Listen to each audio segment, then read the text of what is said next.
Roman Fever by Edith Wharton. 1. From the table at which they had been lunching, two American ladies of ripe but well cared for middle age moved across the lofty terrace of the Roman restaurant, and leaning on its parapet, looked first at each other and then down on the outspread glories of the Palatine and the Forum, with the same expression of vague but benevolent approval. As they leaned there, a girlish voice echoed up gaily from the stars, leading to the court below.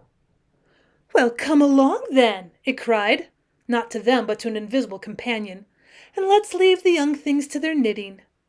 And a voice as fresh laughed back.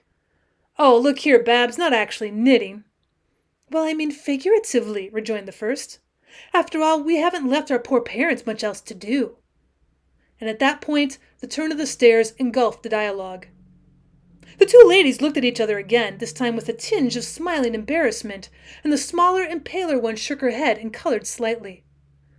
"Barbara," she murmured, sending an unheard rebuke after the mocking voice in the stairway.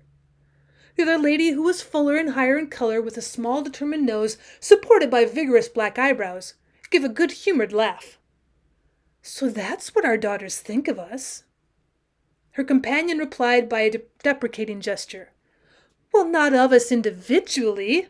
We must remember that. It's just the collective modern idea of mothers. And you see," half guiltily she drew from her handsomely mounted black handbag a twist of crimson silk run through by two fine knitting needles. "One never knows," she murmured. "The new system has certainly given us a good deal of time to kill, and sometimes I get tired just looking. Well, even at this." Her gesture was now addressed to this stupendous scene at their feet. The dark lady laughed again, and they both relapsed upon the view, contemplating it in silence with a sort of diffused serenity which might have been borrowed from the spring effulgence of the Roman skies. The luncheon hour was long past, and the two had their end of the vast terrace to themselves. At its opposite extremity, a few groups detained by a lingering look at the outspread city were gathering up guidebooks and fumbling for tips. The last of them scattered, and the two ladies were alone on the air-washed height. "Well, I don't see why we should just stay here," said Mrs. Slade, the lady of the high color and energetic brows. Two derelict basket chairs stood near, and she pushed them into the angle of the parapet and settled herself in one in her gaze upon the Palatine. "After all, it's still the most beautiful view in the world." "It always be to me," asserted her friend Mrs. Ainsley, with so slight a stress on the me that Mrs. Slade, though she noticed it, wondered if it were not merely accidental, like the random underlinings of old-fashioned letter-writers.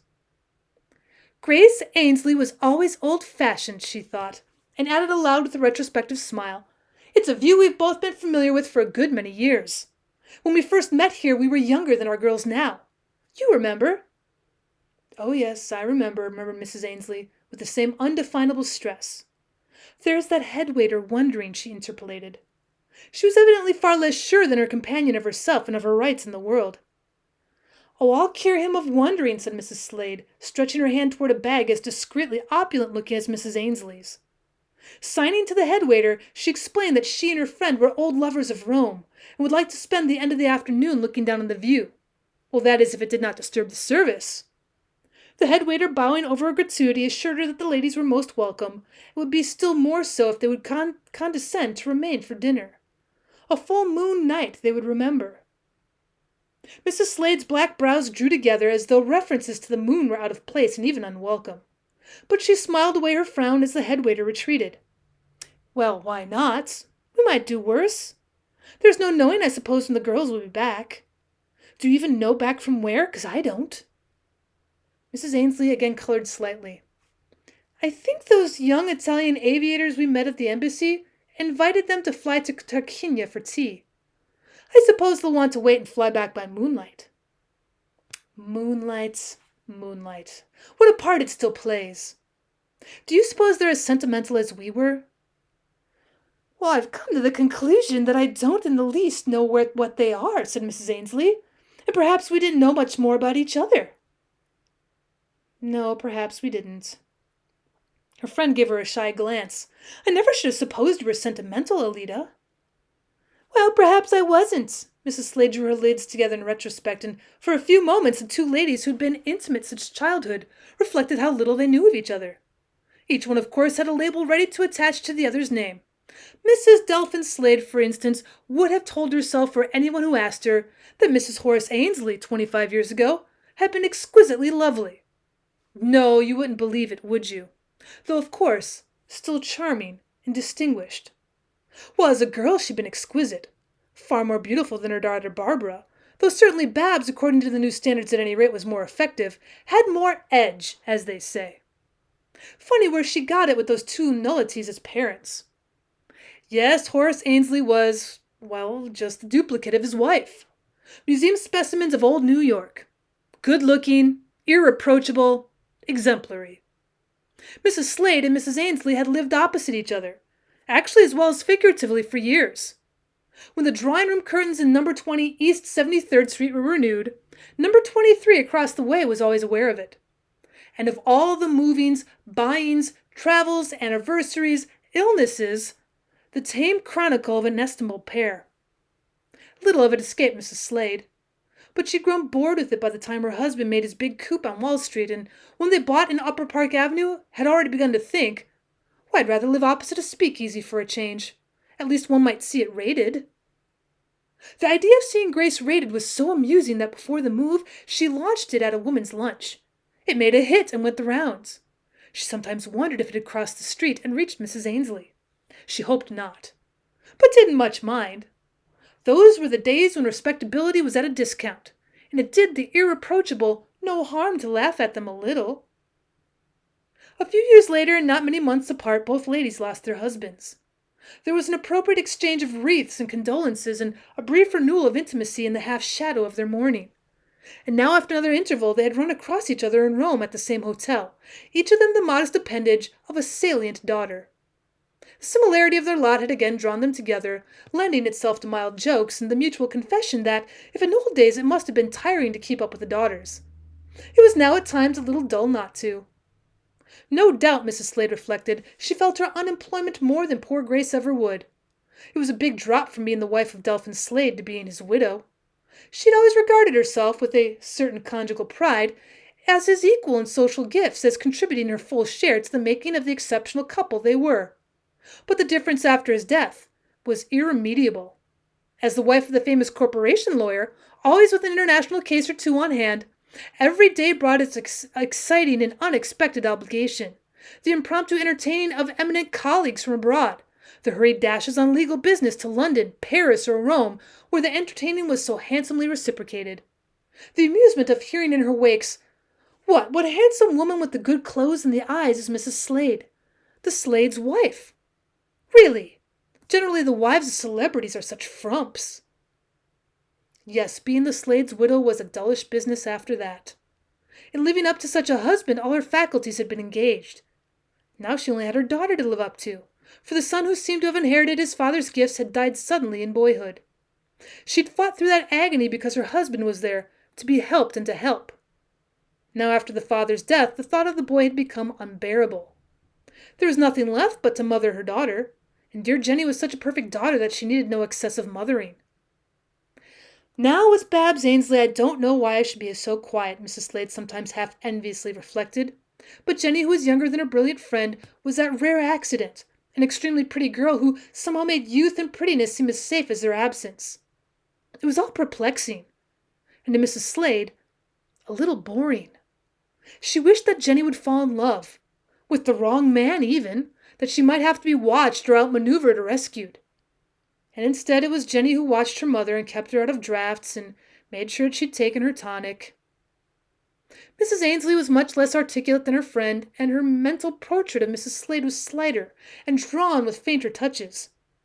Alida Slade's awfully brilliant, but not as brilliant as she thinks, would have summed it up. Though she would have added, for the enlightenment of strangers, that Mrs. Slade had been an extremely dashing girl, so much so that her daughter, who was pretty, of course, and clever in a way, but had none of her mother's, vividness, someone had once called it. Mrs. Ainsley would take up current words like this and cite them in quotation marks as unheard-of audacities. No, Jenny was not like her mother. Sometimes Mrs. Ainsley thought Alida Slade was disappointed. On the whole, she had a sad life, full of failures and mistakes. Mrs. Ainsley had always been rather sorry for her. So these two ladies visualized each other, each through the wrong end of her little telescope. 2. For a long time they continued to sit side by side without speaking. It seemed as though to both there was a relief in laying down their somewhat futile activities in the presence of the vast memento mori which faced them. Mrs. Slade sat quite still, her eyes fixed on the golden slope of the palace of the Caesars, and after a while Mrs. Ainsley ceased to fidget with her bag, and she, too, sank into meditation. Like many intimate friends, the two ladies had never before had the occasion to be silent together, and Mrs. Ainsley was slightly embarrassed by what seemed, after so many years, a new stage in their intimacy, and one with which she did not yet know how to deal. Suddenly the air was full of that deep clangor of bells which periodically covers Rome with a roof of silver. Mrs. Slade glanced at her wristwatch. 5 o'clock already, she said, as though surprised. Mrs. Ainsley suggested interrogatively, Well, there's a bridge at the embassy at 5. For a long time Mrs. Slade did not answer. She appeared to be lost in contemplation, and Mrs. Ainsley thought the remark had escaped her.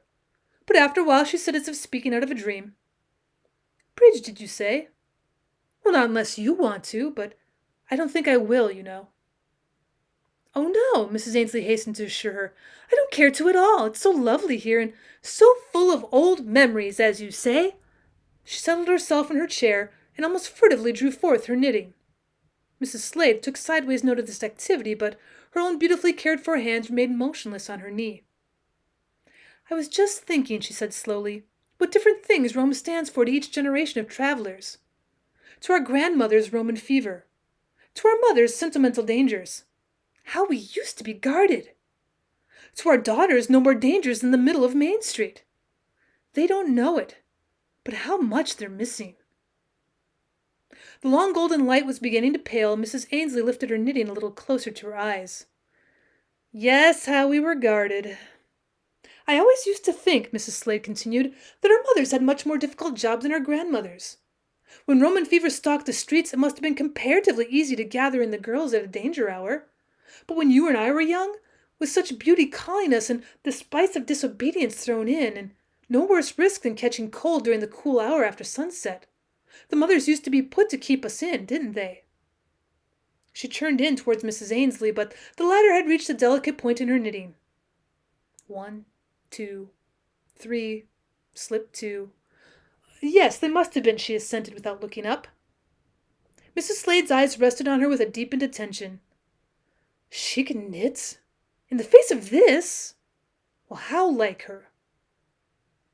Mrs. Slade leaned back, brooding, and her eyes ranging from the ruins which faced her to the long green hollow of the Forum, the fading glow of the church fronts beyond it, and the outlying immensity of the Colosseum. Suddenly she thought, well, it's all very well to say that our girls have done away with sentiment and moonlight, but if Babs Ainsley isn't out to catch that young aviator, the one who's a Marchese, then I don't know anything. And Jenny has no chance beside her, I know that too. I wonder if that's why Grace Ainsley likes the two girls to go everywhere together. My poor Jenny as the foil. Mrs. Slade gave hardly an audible laugh. At the sound, Mrs. Ainsley dropped her knitting. Yes? Oh, nothing. I was only thinking how your Babs carries everything before her. That Campoleri boy is one of the best matches in Rome. Don't look so innocent, my dear. You know who he is. And I was wondering ever so respectfully, you understand, wondering how two such exemplary characters as you and Horace had managed to produce anything quite so dynamic. Mrs. Slade laughed again, with a touch of asperity.